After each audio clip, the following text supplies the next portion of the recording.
Bismillahirrahmanirrahim. Alhamdulillahirabbil alamin. Assalamualaikum warahmatullahi wabarakatuh. Asyhadu an la ilaha illallah, asyhadu anna Muhammadar Rasulullah. Allahumma sholli ala sayyidina Muhammad wa ala ali sayyidina Muhammad. Kama sholaita ala sayyidina Ibrahim wa ala ali sayyidina Ibrahim bil alamina innaka Hamidum Majid.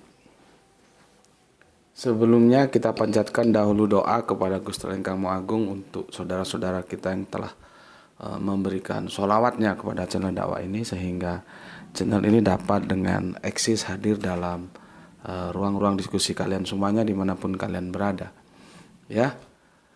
Dan tentunya dengan sebuah harapan, ya, insya Allah sholawat itu menjadi catatan langit amal soleh bagi mereka dan keluarganya kelak, dan insya Allah akan terbalaskan dengan balasan yang lebih baik lagi, gitu ya. Selanjutnya untuk seluruh pewarta terkasihku dimanapun kalian berada, di mancanegara, di dalam negeri, ya, atas apresiasinya aku ucapkan terima kasih dan semoga selalu always dan tidak pernah never.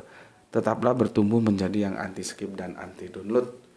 Bagi yang berkenan silahkan saja men-share, tapi linknya ya, link kajiannya, jadi jangan diunduh, dipotong-potong gak karuan lalu diunggah ulang, jangan. Aku tidak izinkan untuk yang demikian. Selanjutnya lagi, kepada kalian semua aku nggak bisa sebutkan satu persatu namanya, ya. Semoga kebaikan doanya untukku, ya, Allah surahkan juga kebaikan itu untukmu. Sesama saudara muslim kita saling mendoakan dalam kebaikan, dan insya Allah doa kita bagian doa yang diijabahi. Amin amin ya rabbal alamin. Oke, seperti yang aku bilang kemarin, kita akan melanjutkan kajian kita. Tajuknya adalah apa tuh? Engkaulah apa engkaukah? Hati-hati, lihat ya. Ini kan yang sempat tertinggal, ya.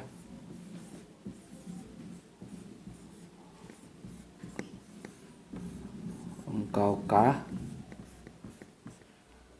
Nabi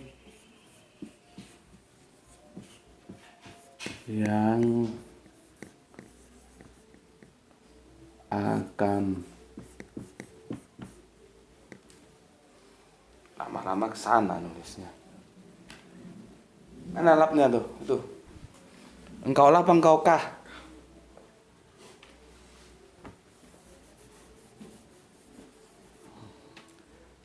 Yang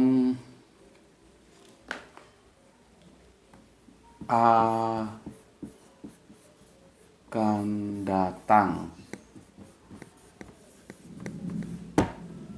Nih ya. Kita sudah habis di seri berapa? Sekarang masuk 22. Sekarang kita masuk seri yang ke-22. Ya. Ini sudah hampir 2 minggu kita tinggalkan ini.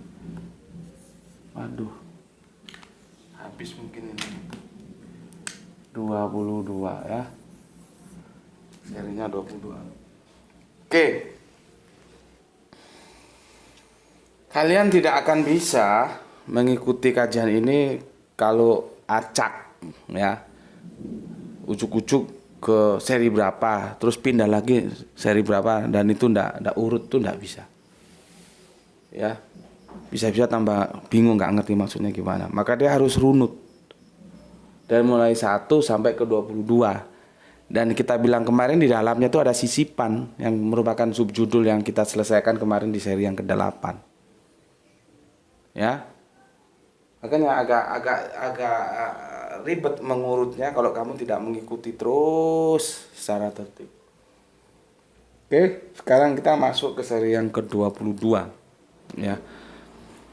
Sejak awal, ya, aku telah jelaskan kepada kalian ada 3 yang dicari oleh orang Yahudi. Mesias, intinya cuma di sini aja sih. Mesias, ini 1 ya.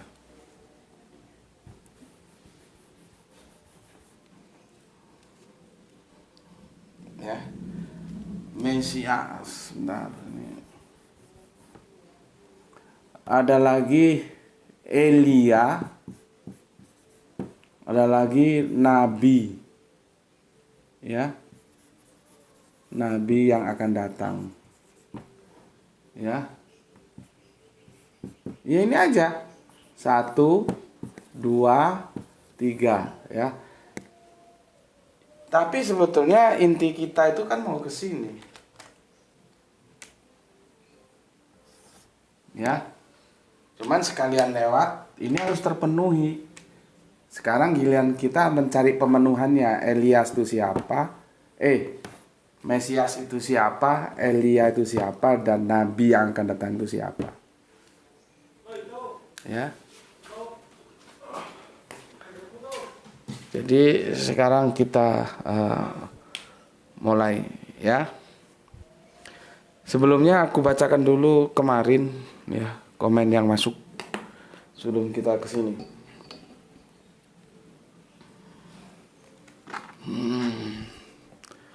Bismillahirrahmanirrahim. Pertama dari Gispati ya. Gispati.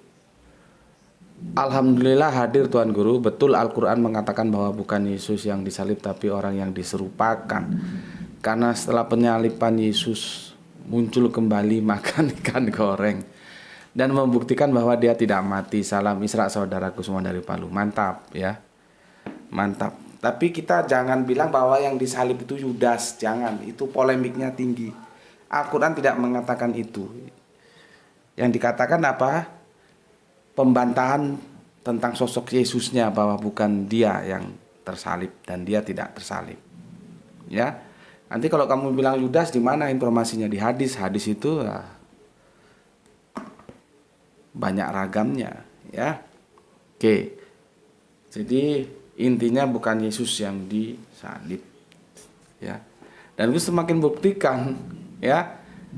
Kalau kebangkitannya Paulus itu rohani, kalau kebangkitannya di luar Paulus, Matius, Markus, Lukas ragawi, itu kan sudah nggak sama. Artinya kalau dia ragawi berarti dia yang nggak mati lah. Ya, oke. Kita lanjutkan dari Palu kita terbang ke Jambi ya. Kang Irfan Al-Akbar. Sebuah keraguan-raguan dari pengikut Yesus itu sendiri tentang kebangkitan Yesus, apakah ragawi atau rohani, yang hingga hari ini pun polemik itu masih terpatri di kalangan mereka sendiri dan diabadikan di dalam Al-Quran. Maha besar Allah, maha benar Allah dengan segala firman-Nya. Ya. Jadi apa yang tertulis dalam Al-Quran itu sebuah exactly, memang benar. Bisa kita lihat napak tilasnya. Kalau Al-Quran bilang mereka dalam keraguan, berapa poin yang sudah kita bahas itu menunjukkan debatable. Debatable polemik itu karena adanya sebuah keraguan. Ya. Dan Al-Quran telah menginformasikan kepada kita. Oke. Gispati Palu ya, Kang Irfan Al-Akbar Jambi, salam Isra untuk kalian semuanya. Nah, kita langsung terbang ke Bandung. Kang Sahran Gipari. Baru nyimak tengah malam. Oh, ini orang sibuk ini. Selamat istirahat buat semuanya. Mantap, salam Isra untuk Kang Sahran Gipari, untuk semua keluargaku yang ada di Bandung. Kita lanjutkan Kang Nurkolis. Assalamualaikum, Brebes hadir ngaji, salam baru dan salam Islam rasional Guru. Oke, mantap. Salam barunya. Kita bukan ulama ya, tapi baru. Salam Isra untuk Kang Mas Nurkolis bersama keluarga di Brebes. Dari Brebes kita terbang ke Singosari, Malang. Sam Wahyudi Junaid. Assalamualaikum Gus. Waalaikumsalam. Ikut nyimak kajian dan share link ke grup. Mantap. Itu yang aku bilang. Silahkan di share linknya ya, silahkan. Oke. Respon lumayan Gus, kata teman kafir. Kajian full daging tapi kok berbenturan dengan iman sih? Tak jawab. Sudah klik dan ikuti terus kajiannya. Tak jamin kamu akan cerdas. Salam Isra. Aduh, berarti teman kafirmu itu bagus. Artinya dia objektif gitu ya. Dan memang kajian ini kan kita tidak menyerang, tidak menuduh, tidak apa, ya. Baik kita mengkaji Al-Quran maupun Al-Quran sebagai perjanjian terakhir, Injil perjanjian lama, dan Torah perjanjian kita mengkaji Al-Quran sebagai perjanjian terakhir dan Injil perjanjian baru dan Torah perjanjian lama. Semuanya kita perlakukan sama di atas meja yang sama, bahwa kita hanya mengungkapkan ini loh ada masalah, ayo kita cari way out-nya, kita cari jalan keluarnya, gitu. Jadi bukan menyerang, menista, apalagi tidak boleh. Keimanan seseorang itu harus kita hormati. Makanya kita bawa ke dalam meja akademis. Maka kalau temanmu ini termasuk sudah berpikir akademis dia, ya, responnya lumayan Gus, kata teman kafir. Kajian full daging tapi kok berbenturan dengan iman sih, gitu. Tak jawab sudah klik dan ikuti terus kajiannya. Tak jamin kamu akan cerdas. Salam Isra.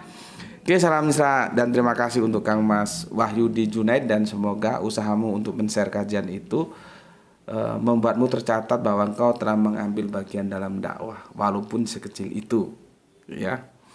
Oke, matur nuwun. Kita lanjutkan MBR. Assalamualaikum Gus, Kemayoran selalu hadir, izin berpendapat. Sebetulnya kebangkitan rohani ataupun ragawi justru semakin membuktikan Yesus adalah manusia, bukan Allah. Karena Yesus dibangkitkan, bukan bangkit sendiri. Bukti Yesus itu manusia sangat jelas. Sebagai contoh, Yesus disebut anak manusia justru lebih banyak dibanding Yesus disebut anak Allah. Hanya para pendeta tak mau jujur tentang hal ini kepada jemaatnya. Mungkin takut tak dapat perpuluhan lagi. Itu saja Gus. Assalamualaikum. Waalaikumsalam. Oke. Yang pertama ya, yang ini ya, izin berpendapat. Sebetulnya baik kebangkitan rohani ataupun ragawi justru semakin membuktikan Yesus adalah manusia, bukan Allah. Karena Yesus dibangkitkan, bukan bangkit sendiri. Apa yang kamu sampaikan itu benar, betul, dan 100% mantap lah. Cuman tajuk kita kemarin tidak mengarah ke sana. Kan tajuk kita tidak dalam rangka mencari jawaban Yesus itu Allah atau manusia, ya. Tapi apa yang kamu katakan itu benar, ya. Yang mau kita bidik adalah Yesus itu sebetulnya mati enggak sih, gitu loh. Maka kita selidiki lewat kebangkitannya, ternyata dia tidak mati. Ya, karena apa? Bangkitnya secara fisik bahkan makan. Jadi kan aku berulang kali ngomong, sebetulnya apa sih yang mau Yesus tunjukkan dengan dia menatraksikan di depan para murid makan ikan goreng? Itu dia mau ngomong, ini loh, lihat gue kagak mati, gitu loh. Ya. Makanya aku lebih setuju kepada yang bangkit itu ragawinya. Cuman kan Paulus tidak mau, Paulus itu rohani. Karena memang kalau orang sudah mati, itu yang bangkit itu rohani, bukan ragawi, ya. Rohaninya bukan ragawi, dan itu mistis, artinya tidak empiris setiap orang bisa membuktikannya, gitu loh. Kepentingan Paulus mempertahankan kebangkitan rohaninya karena dia ingin membangun dogmanya soteriologi salib, ya, keselamatan pada salib, dan dogma itu jalan apabila Yesus mati. Kalau Yesus nggak mati nggak jalan, gitu loh. Ya, makanya kan dia nulis apabila Yesus tidak dibangkitkan maka sia-sialah pemberitaan kami dan sia-sia pula lah imanmu. Kan begitu di surat yang sudah kita diskusikan kemarin. Ya.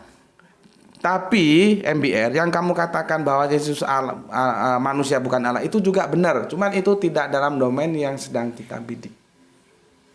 Kita lebih stressing poinnya. Kan aku sudah bilang satu ayat itu kadang-kadang menyampaikan kepada kita beberapa informasi, ya, gitu. Nah, ayat-ayat kebangkitan itu tadi juga menginformasikan bahwa dia bukan Allah, juga menginformasikan bahwa dia tidak mati. Yang kita sedang kaji bukan masalah dia Allah atau manusia, tetapi dia hidup atau mati. Oke, semoga bisa dipahami oleh MBR ya. Kemudian tentang Yesus anak manusia, Yesus anak Allah, nggak ada masalah itu. Jadi Yesus mau disebut anak Allah juga nggak ada masalah. Ya, kamu juga disebut anak Allah nggak ada masalah. Kan sudah jelas ditulis dalam Injil Matius, siapapun yang akan membawa damai maka dia disebut anak-anak Allah. Jadi artinya anak Allah itu bukan hanya Yesus, ya. Yang membawa damai itu disebut anak Allah. Jadi kita nggak perlu risau dengan istilah anak Allah. Karena di Alkitab juga ada. Yang kita perlu risau itu adalah Allah anak. Dan itu aku jamin di Alkitab tidak ada. Ya. Karena ini beda. Mana tadi spidolku? Ya. Kalau anak Allah, ya silahkan saja. Anak Allah. Udah berapa kali kita diskusikan sejak masih di kontrakan yang lama, sejak masih ada Kang Mas Sili Ginting tuh, dosen bahasa Yunani, itu sudah kita diskusikan ini. Aku nggak keberatan Yesus disebut anak Allah, silakan saja. Anak manusia, anak Allah. Yang jadi masalah kalau Yesus disebut nih. Ini masalah ini. Dia Allah, meskipun anak-anak tapi dia Allah. Ini masalah. Nah, kalau anak Allah ini kan menunjukkan keharmonisan, kedekatan. Seperti kalau Kanjeng Nabi Abraham atau yang kita sebut Ibrahim itu Khalilullah. Ya. Dekat kepada Allah, Khalil. Kalau di Alkitab sahabat Allah. Ya. Sahabat Allah kan bukan Allah, anak Allah juga bukan Allah. Tapi kalau Allah anak, dia menjadi Allah meskipun anak-anak. Ya, ini nggak ada di Alkitab. Orang bilang, pendeta bilang, tokoh gereja bilang, pakar teologis bilang, Yesus anak Allah, Yesus anak Allah, tidak ada masalah. Tapi masalahnya ketika mereka mulai mengatakan bahwa Yesus adalah Allah anak, kamu harus meluruskan pemikiran itu. Karena nanti itu dalam pengucapan menjadi begini. Allah Bapa, Allah Anak, Allah Roh Kudus. Itu loh. Ya. Ini sudah paham ya. Kalau anak Allah itu ya anak sekolahan itu juga ada. Anak menteng, kamu mana? Kebayoran ya. Anak Kebayoran, Kemayoran atau Kebayoran yang betul? Kan tidak ada masalah. Ya, jadi kalau anak Allah itu tidak ada masalah. Yang masalah nanti ketika masuk ke konsep teos, mereka nyebut secara sembarangan, tidak berargumentasi literasi, tapi sama jamaatnya diterima. Itu yang jadi masalah. Dulu ada seminar di internal kekristenan, nggak ada Allah anak itu. Kalau ini ada Allah Bapa, ini ada. Yang nggak ada itu Allah anak dan Allah Roh Kudus, ini nggak ada. Ya. Jadi itu ya MBR ya. Allah kan mereka sudah menyebutnya Allah Bapa, Allah Allah Anak, Allah Roh Kudus tuh. Ini nggak ada Allah Anak ini. Allah Roh Kudus juga nggak ada. Kalau ini oke lah. Ada. Ya. Jadi kalau Yesus disebut anak Allah nggak ada masalah. Yang penting jangan disebut Allah Anak. Jelas ya? Oke. Aku hapus.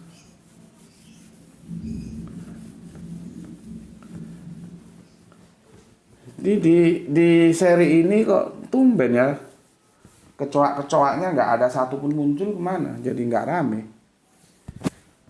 Aku senang kalau kalian godain si kecoak-kecoak itu ya. Ya kalau aku sih silakan saja, kalau aku sendiri nggak mau ya. Silakan saja kalau kalian mau komentari ya, silakan, nggak ya silakan. Anggap saja hiburan gitu. Tapi di seri ini satupun kecoaknya nggak muncul, biasanya muncul. Oke, itu ya untuk MBR ya.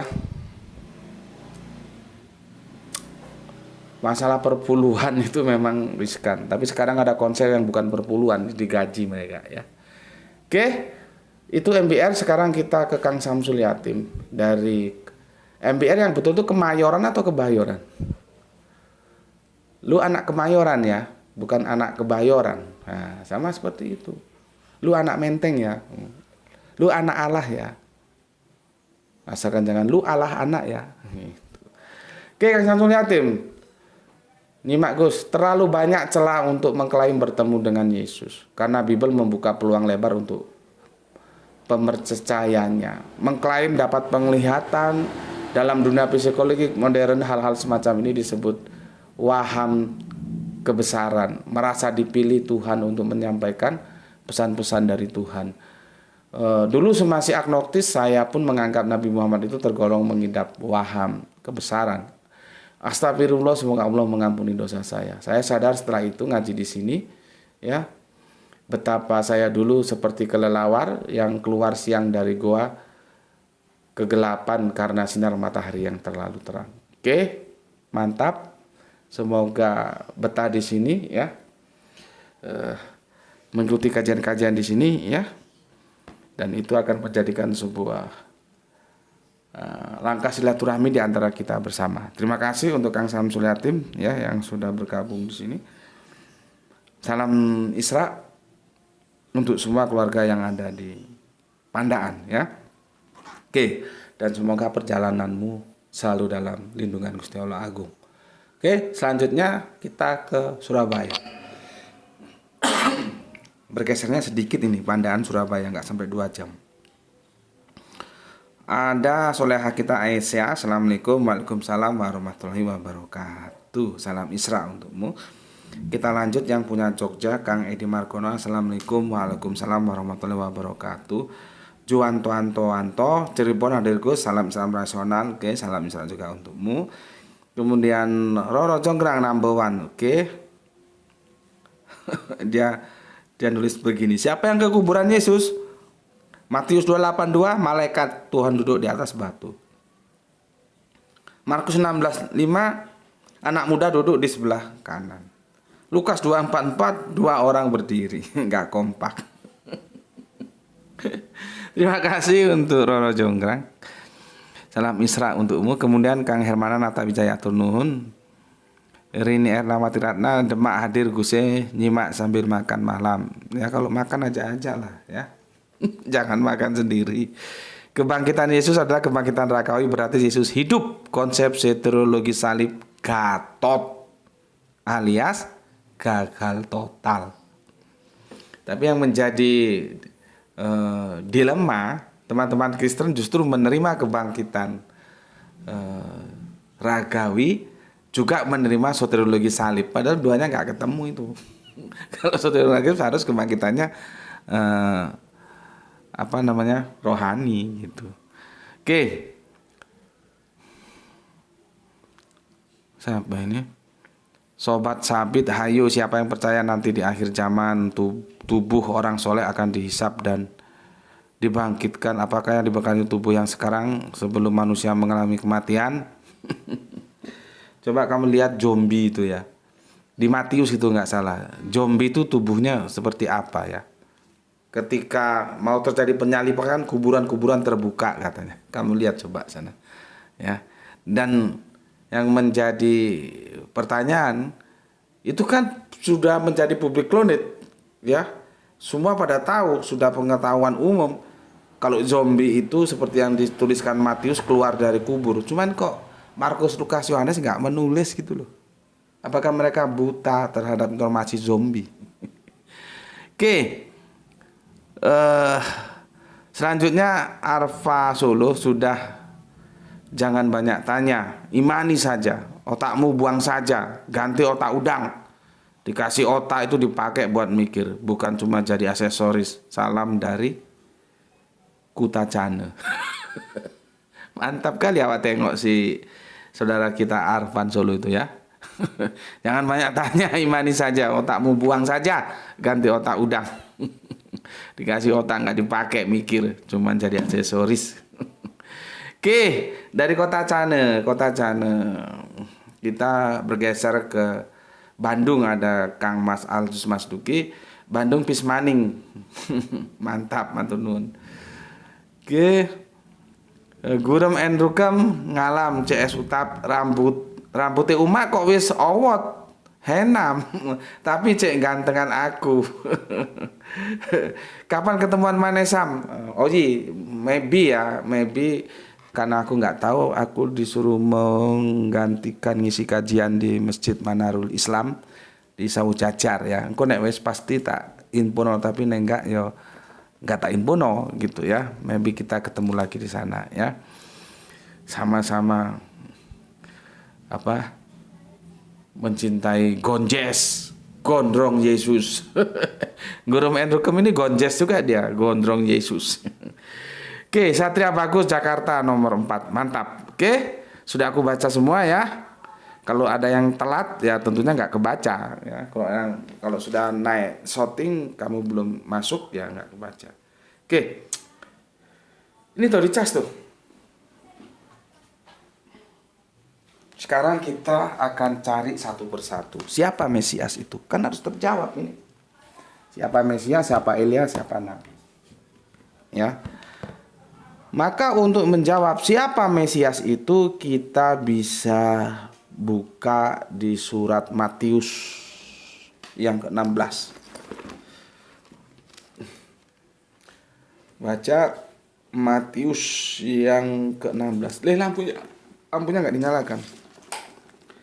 Matius 15, Matius yang ke-16. Pengakuan Petrus, ya. Pengakuan Petrus itu perikopnya pengakuan Petrus yang juga ditulis oleh Markus 8:27 dan 27 sampai 30 dan Lukas 9:18 sampai 21 ya. Aku akan menukilnya dari Matius saja ya. Matius 16:13. Ya.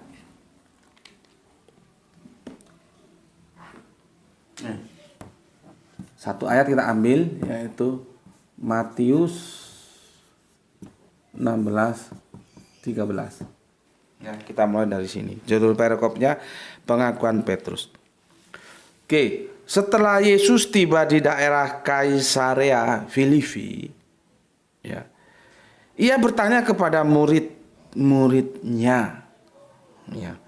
Kata orang loh maksudnya Yesus. Kata orang, siapa anak manusia itu? Aku juga nggak tahu kok anak manusia itu ya. Kok nggak anak manusia ini? Penyakitnya sama ada di terjemahan Al-Quran. Sudah deras zalika ya diterjemahkan ini. Zalika itu, ini hada ya. Ini juga kan aneh ini ya. Setelah Yesus tiba di daerah Kaisarea Filipi, ia bertanya kepada murid-muridnya, kata orang, siapakah anak manusia ini? Harusnya kan begitu, orang dia ada di situ. Ini enggak. Setelah Yesus tiba di daerah Kaisarea Filipi, ia bertanya kepada murid-muridnya, kata orang, siapa anak manusia itu? Ini dan itu utara dan selatan, atas dan bawah, enggak ketemu. Ya. Tapi okelah kita lalui saja itu. Jawab mereka, maksudnya murid-muridnya ya. Jawab mereka, ya. Ada yang mengatakan Yohanes Pembaptis. Ada juga yang mengatakan Elia, ya. Dan ada pula yang mengatakan Yeremia atau salah seorang dari para nabi. Jadi banyak anggapan-anggapan orang tentang who is Yesus itu. Seperti yang sudah disebutkan tadi ya, ada yang mengatakan Yohanes Pembaptis, Elia, Yeremia, salah seorang dari para nabi. Ya, oke, ini bagus nih dialognya ya. Lalu Yesus bertanya kepada mereka, ya, tetapi apa katamu? Siapa aku ini? Nah, kan begitu, betul kan? Siapa aku ini? Bukan siapa dia itu. Kalimatnya nggak nyambung kalau gini ya. Yang ke-13 itu loh. Ya, ayat yang ke-13. Setelah Yesus tiba di daerah Kaisarea Filipi, ia bertanya kepada murid-muridnya, kata orang, siapakah anak manusia itu? Nah, nggak nyambung. Yang seharusnya siapakah anak manusia ini? Begitu loh. Yang menarik lagi itu dibenahi di apa namanya? Di ayat yang ke berapa ini? Yang ke-15. Pertanyaannya begini. Lalu Yesus bertanya kepada mereka, tapi apa katamu? Siapakah aku ini? Nah, karena dia ada di situ, nggak mungkin deh. Siapakah dia itu? Kalau siapa dia itu kan murid-muridnya jadi pelongo-pelongo. Ini siapa ini yang dimaksud? Gitu loh. Ya, lihat. Aku kalau sudah baca seperti itu, baca Al-Quran, baca Bible, itu jarang dipermasalahkan. Orang baca lewat saja ke gereja, bukunya cuma dibawa, dibaca tapi nggak diteliti. Sudah jelas kok yang disebut Yesus, kok di sini dia sebut anak manusia itu. Itu aja, narasi itu aja aku masalahkan. Itu Ini aku masalahkan. Seharusnya ini orang dia di sini. Gitu loh ya. Makanya kan yang aku pernah bilang sampai aku rame sama orang KUA. Orang jelas-jelas zalika kok ditulis ini. Kalau hada itu baru ini. Sama dengan ini. Wah, berarti kan ini suatu bukti aku tidak standar ganda. Sampai ke hal-hal yang kecil itu aku perhatikan. Karena Yesus juga mengatakan, kalau kau tidak setia kepada hal-hal kecil, jangan harap kamu setia terhadap hal-hal yang besar. Ya. Tapi kalau sudah kena dogma ya dibaca aja, dianggap semuanya oke, running well. Padahal banyak masalah. Oke. Minum dulu aku, ya. Bismillahirrahmanirrahim.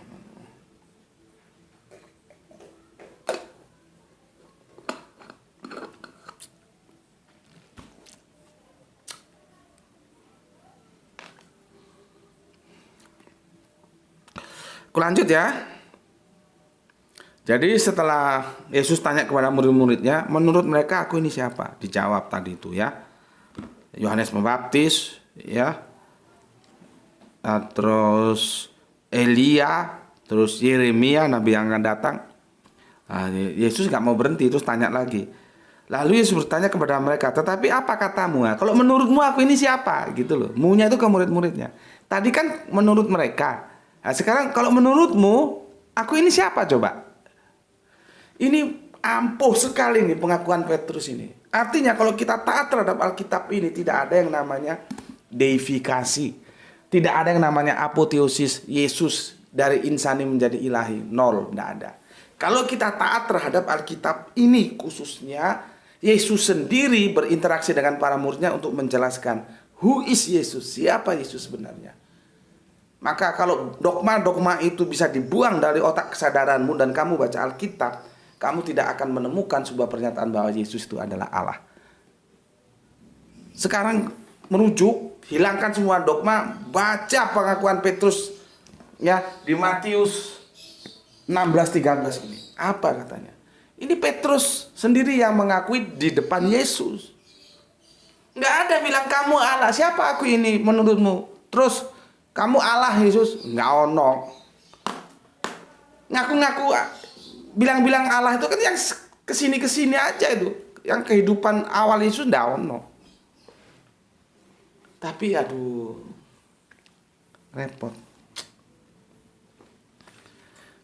Sudah ditunjuki sama Alkitabnya masih ditolak.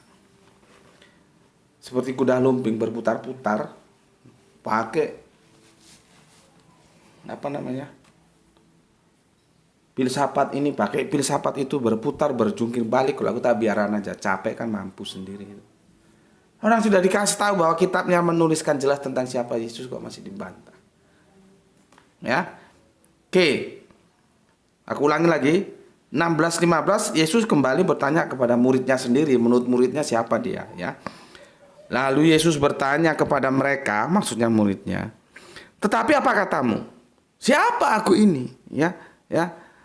Maka Simon Petrus datang ke depan menjawab. Apa katanya? Maka jawab Simon Petrus, ya. Itu ada di ayat yang ke-16, ya. Engkau adalah Mesias, anak Allah yang hidup. Engkau adalah Mesias. Siapa yang mengatakan? Petrus, anak Allah yang hidup. Ya. Kita lanjutkan lagi. Ini mantap ini, ya. Karena ini nanti akan aku jelaskan berhenti sampai yang ke-20, ya. Kata Yesus kepadanya, lihat ini. Apakah Yesus menolak? Apakah Petrus salah? Apakah bilang, goblok kamu terus, aku ini Allah kok kamu bilang Mesias? Apa bilang gitu Yesus? Coba otaknya dipakai gitu loh. Kalau seandainya Petrus salah, mesti diluruskan sama Yesus. Tapi kita lihat apa respon Yesus, ya. Setelah Petrus mengatakan, maka jawab Simon Petrus, engkau adalah Mesias, anak Allah yang hidup. Kata Yesus kepadanya, berbahagialah engkau Simon bin Yunus. Sebab bukan manusia yang menyatakan itu kepadamu, melainkan Bapakku yang di surga. Ingat kan anakku yang kukasihi. Waktu dibaptis itu di Sungai Yordan oleh Yohanes. Yang ada burung itu. Ya.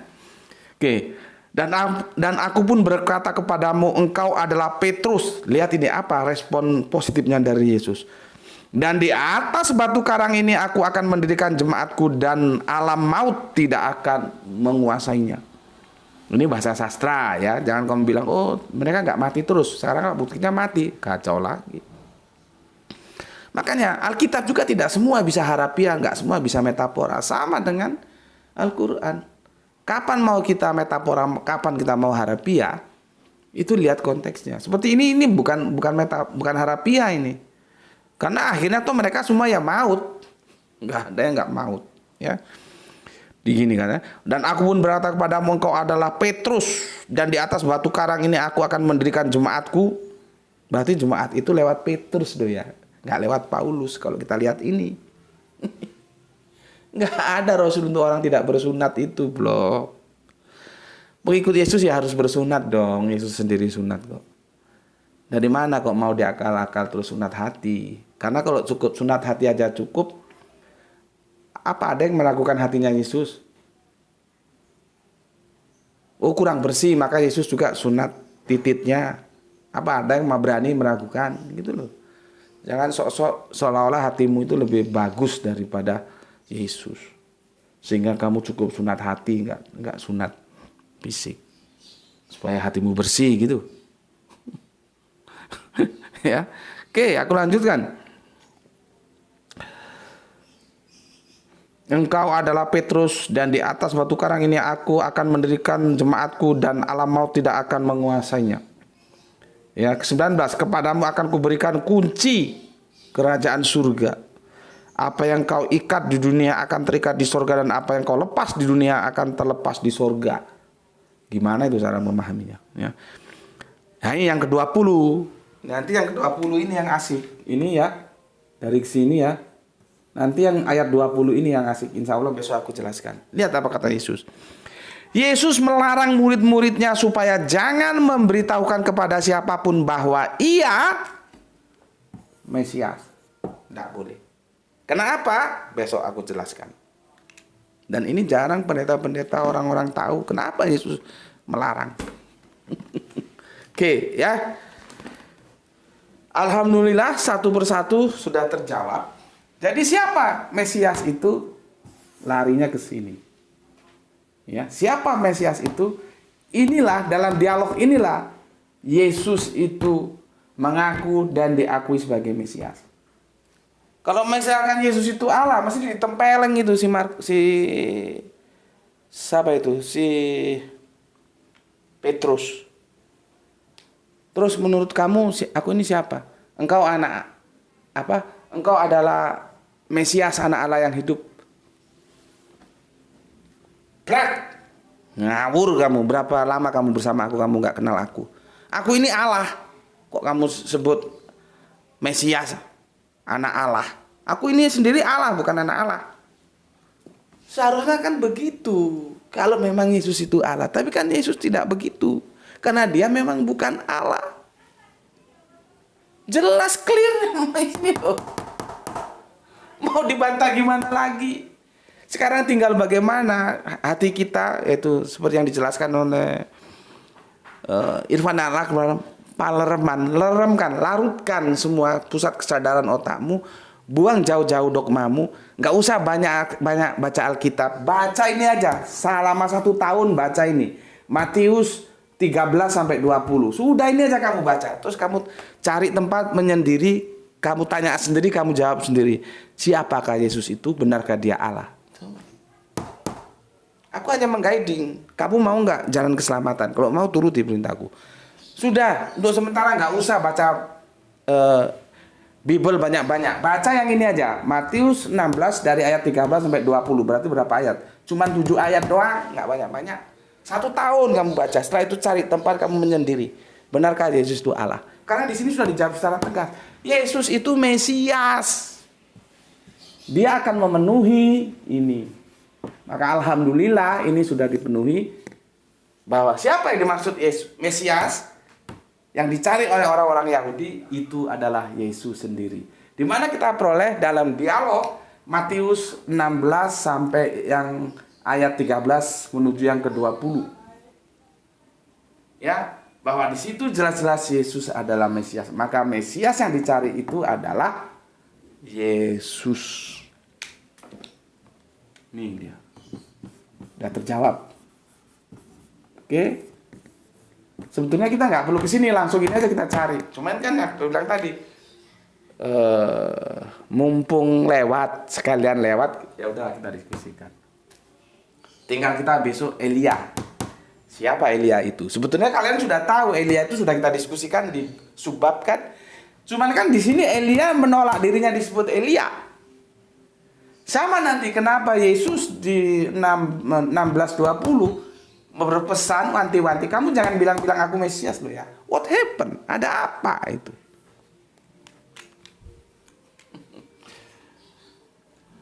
Nanti itu hampir semiliar dengan kasus ketika Kanjeng Nabi Muhammad kecil atau Muhammad bin Abdullah diajak pamannya berdagang.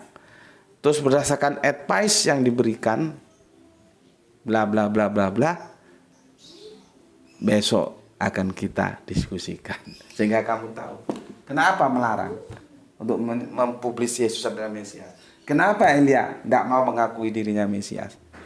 Jadi jawaban pendeta yang kemarin itu yang dia bilang supaya tidak dipahami sebagai reinkarnasi itu salah total. Karena dalam benak Yahudi itu nggak ada reinkarnasi. Dia mau jawab, oh enggak, Elia tidak turun lagi. Repot juga, nanti orang-orang nggak percaya bahwa Yesus akan turun lagi. Ya. Sebetulnya kenapa Elia tidak mau ngaku bahwa dia itu Yohanes Pembaptis, sedangkan Yesus sendiri mengatakan Yohanes Pembaptis. Ya, Insya Allah tomorrow I want to explain to you, ya. Aku akan menjelaskan kepadamu sekalian. Oke, satu permasalahan sudah kita lewati dengan cantik, ya. Jawabannya bahwa Mesias itu adalah Yesus. Tinggal siapa Elia itu besok akan terjawab. Setelah terjawab siapa Elia itu, kita akan mencari jawaban siapa nabi yang akan datang itu. Jadi dia sistematik, step by step by step, ya. Kalau di bukuku yang kemarin, insya Allah nanti resensinya itu besok aku muat, ambilkan tuh. Yang bawah, yang bawah. Ya, mari. Satu aja. Itu tumpuk lagi. Nah, kembalikan. Kalau yang di sini itu dia lengkap, ya. Mesiasnya siapa, Eliasnya siapa, nabinya siapa, ya. Kalau dalam di sini dia lengkap. Kalau kemarin sebetulnya aku akan menjelaskan ini doang, ini enggak gitu loh. Cuman karena kondisinya mengarah kita untuk menjelaskan ketiganya, ya sudahlah. Maka dia itu seperti yang aku tulis di sini. Cuman explore ayat-ayatnya lebih lengkap di kajian yang 22 seri dengan yang sekarang ini. Kalau ini sangat sederhana dan memang ditujukan supaya tidak terlalu akademis, nanti orang mumet bacanya. Ya. Oke, bahasa-bahasanya pilihannya juga sederhana. Aku kira ini yang bisa aku sampaikan, ya. Aku pesan sama kamu, ya, jaga Allah, jaga Kanjeng Nabi, jaga Al-Quran, jaga Islam, jaga sholatmu, bangun itu semua dalam bingkai keindahan imanmu. Tetapi, aku wanti-wanti ini, tetap memberi hormat kepada saudara kita yang lain karena mereka tetaplah saudara kita. Harus ada appreciate, penghormatan, ya. Berikutnya, semoga kita mendapatkan keberuntungan, rezeki yang barokah, dan kesehatan yang prima. Kalau rezekinya nggak barokah, nggak bisa kita belajar dengan tenang. Kalau kesehatannya nggak prima, juga nggak bisa kita belajar dengan tenang. Maka rezeki finansial, ya, yang barokah, yang cukup, yang akan mendukung belajar kita. Begitu juga kesehatan. Kalau kita sakit-sakitan gimana kita mau belajar? Maka dua hal ini menjadi sesuatu yang kita harapkan dalam bentuk keberuntungan ya. Semoga kita mendapatkan keberuntungan, rezeki yang barokah dan kesehatan yang prima. Berikutnya ya, salam Isra untuk semuanya ya. Semuanya dari kalian salam Isra. Good Islam rasional di mana kita mendepankan rasionalitas kita. Ya, alhamdulillah ada 3 jawaban dan untuk saat ini di seri 22 pertanyaan tentang siapa Mesias sudah terjawab, dia adalah Yesus. Oke, bismillahirrahmanirrahim. Alhamdulillahirabbil alamin.